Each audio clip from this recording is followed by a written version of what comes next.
Welcome, Show, to another one of our war recaps. Today, I'm recapping the war against the outsiders and then heading straight into the war prep for our current war, which is happening tonight. I'm bringing you this a little late. I actually contemplated not doing it. At the same time, I felt that it was really important that I did a recap for this war against the outsiders because of the way we lost this war. And I say lost because technically that's what the description says, but in my heart and in my head, we won this war. They had a max Town Hall 11 that 3-starred our not so max Town Hall 11, and that's the only reason they won by mere few percentages. So I'm very proud of every single one of you guys. You guys did a great job chipping in, attacking when necessary, and communicating very, very well. So I'm proud of every single one of us. Don't take this loss to heart. There's a song by the Fighters that I'm going to play in a moment here that summarizes how I feel about us right now. No matter how they try to knock us down, we're going to stand up and be proud, right?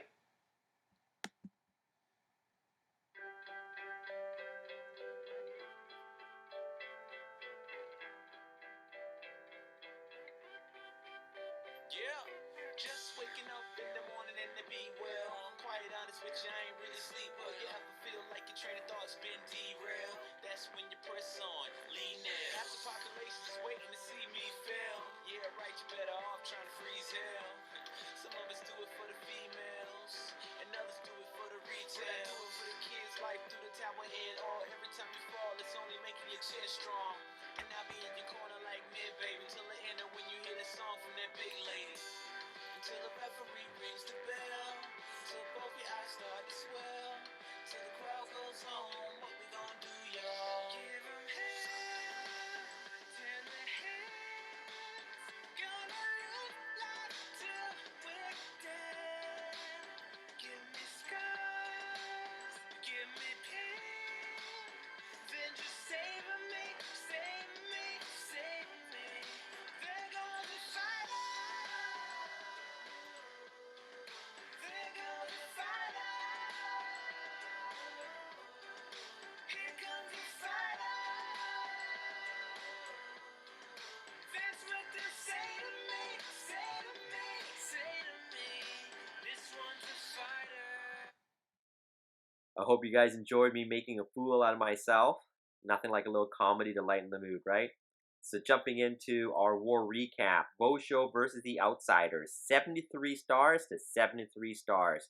We lost by a mere 2.4%. That's a very tiny margin to lose by. It's unfortunate, yet at the same time, it was a good war. There were a lot of ups and downs. We took the lead, we lost the lead, and then they came back. Either way, I'm very proud of this defeat, if you want to call it that, because again, I still think we won. So one of the highlights I'm going to do is against Cannon Crusher here. They 3-starred him with a max Town Hall 11 using a max bowler attack. So before I do that, I'm going to recognize some of our clanmates before moving on. So if we look at an interesting statistic here, best attacks, 23 to 23 3-star attacks, 2 to 2 2-star attacks. We're quite even on that front. And if you go down to the new stars per attack at the bottom there, we average 1.74 stars per attack. That means, rounded up, we average 2 stars per attack. They average 1.62, rounding down, that's about 1.5 stars per attack. So individually, we did very well. As a team, we lost by mere percentages. Going into my team, we're going to look at Cannon Crusher here, who pulled in 3 stars, 5 technically, but 3 stars is what registered on the map here. Steffi K, 4 stars. Thank you for attacking 1, which is a Town Hall 11, and 2-starring it. Need I remind you guys, it is a max Town Hall 11. She did a great job there to 2-star with 54%. Now, I'm only saying this because we lost by 2.4%. But if Stephanie there managed to get, say, I don't know, 60, high 70%, we may have won this war. It's not her fault. I'm just merely pointing out the percentage statistics, how important it can be to get high percentages. Lee pulled in 6 stars on 2 Town Hall 10s. They're mini Town Hall 10s without Infernals, but that doesn't matter at all because he got 6 stars for the clan. I myself got 5. I'm not here right now. I'm at a clan called Castle Lee Pebble, and those guys are a high-level clan.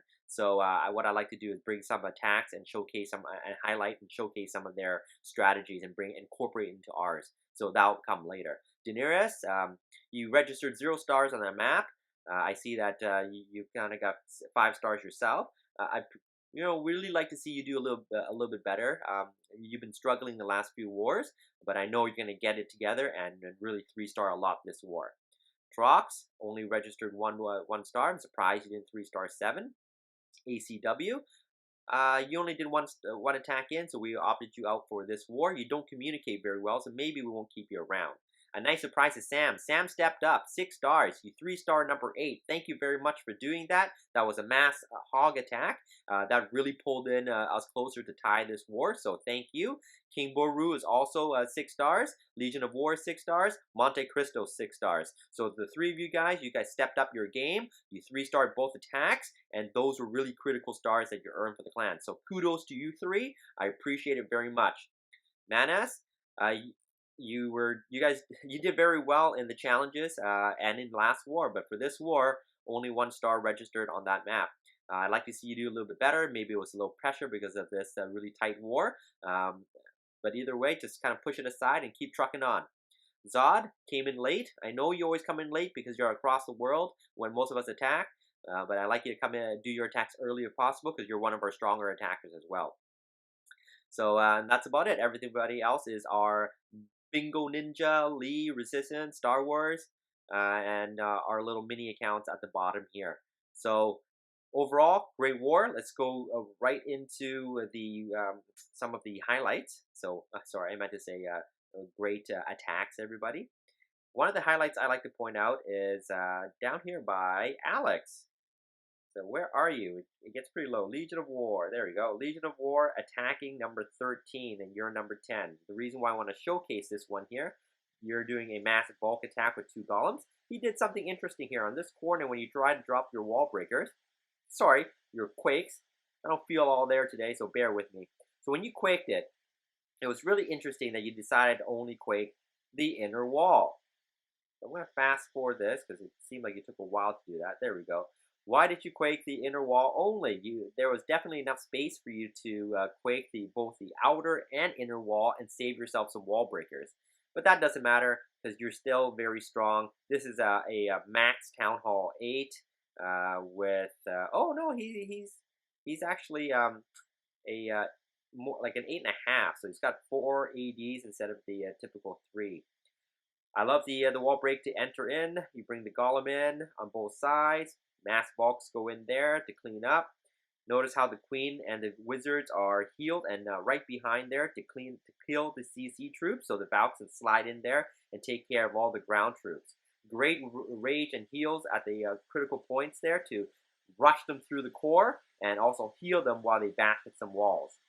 You still have your hero abilities left while they're walking around to clean up.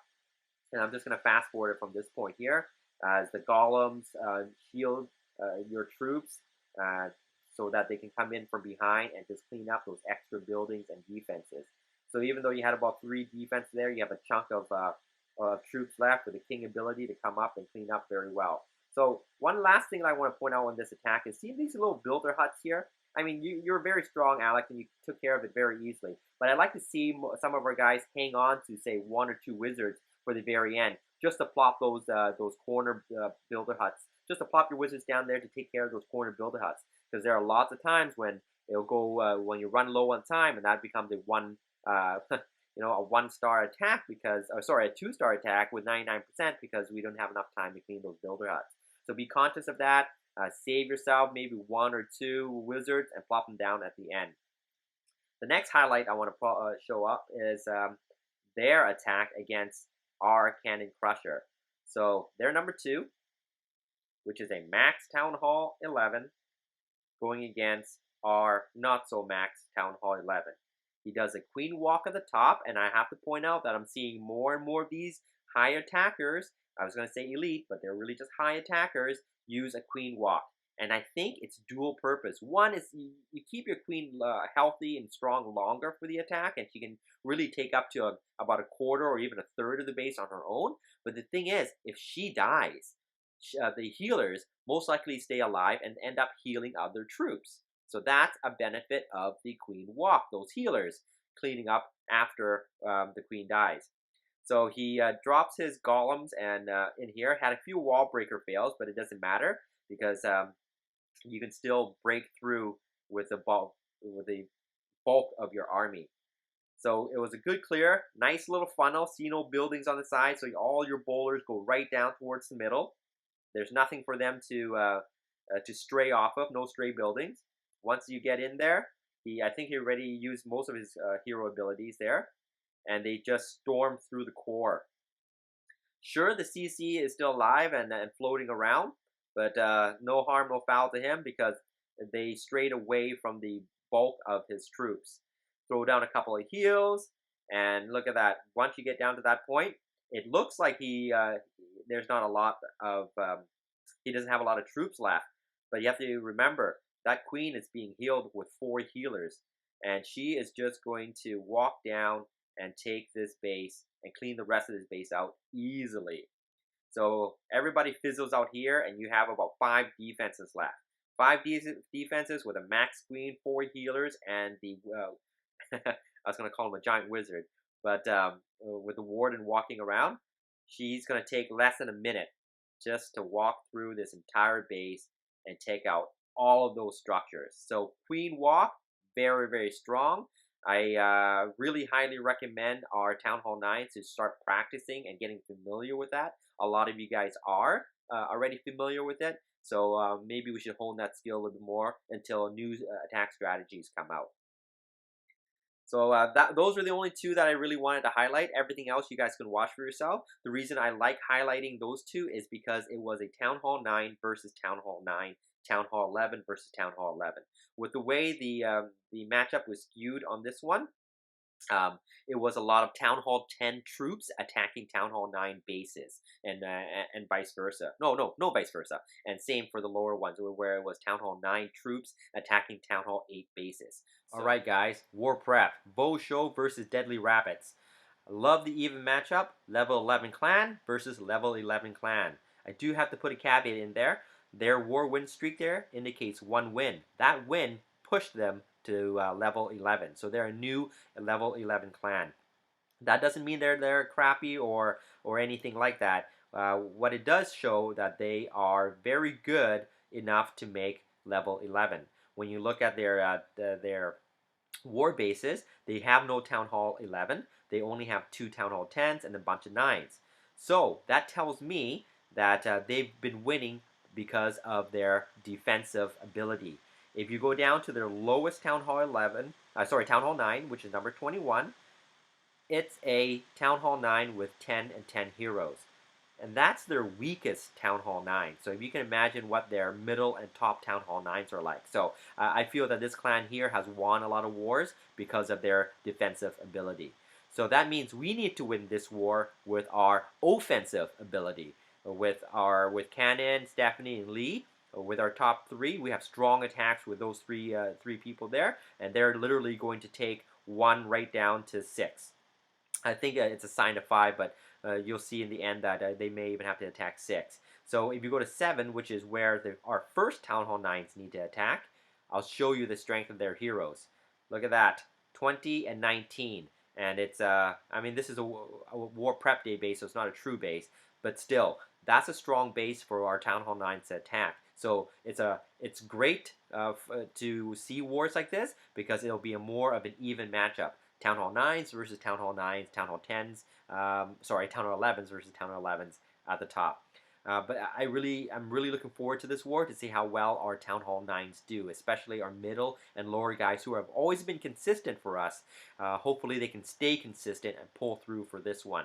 This war was going to start very soon, so not much more to say about that, except when you're planning your attack, make sure that the base that you are attacking is something you're very sure you're going to 3-star, because we're probably going to need all the stars we can again for this war.